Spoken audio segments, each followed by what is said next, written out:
আগামীকাল রাত 10টায় এয়ার অ্যাম্বুলেন্সে করে লন্ডন যাবেন বিএনপি চেয়ারপারসন বেগম খালেদা জিয়া।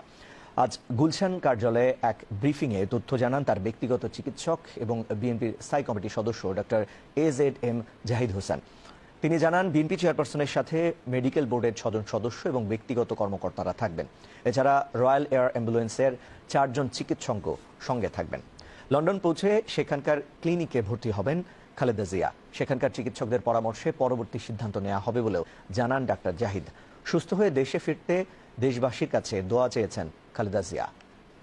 সেগুলো কমপ্লিট করে আগামীকালকে 7ই জানুয়ারি ইনশাআল্লাহ রাত 10টায় কাতার আমিরাতের আমিরের স্পেশাল এয়ার অ্যাম্বুলেন্সে উনি ইনশাআল্লাহ ঢাকা এয়ারপোর্ট থেকে ঢাকা দোহা লন্ডন হিথ্রো এই ফ্লাইট ইনশাআল্লাহ উনি যাবেন এবং ওনার সাথে মেডিকেল বোর্ডের 6 জন সদস্য, ওনার ব্যক্তিগত কর্মকর্তা, ওনার যে কেয়ার গিভার ওনারা থাকবেন।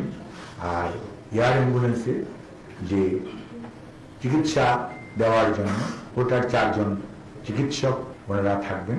লন্ডন ক্লিনিক বলে একটা অনেক পুরনো হসপিটাল আছে এবং সেই হসপিটালে ওনাকে ভর্তি করা হবে। উনি এয়ারপোর্ট থেকে সরাসরি ওখানে যাবেন। চিকিৎসকদের ওখানে ওনাকে পরীক্ষা নিরীক্ষা করবেন। তার পরবর্তীতে ওনাদের পরামর্শক্রমে পরবর্তী সিদ্ধান্ত গ্রহণ করা হবে।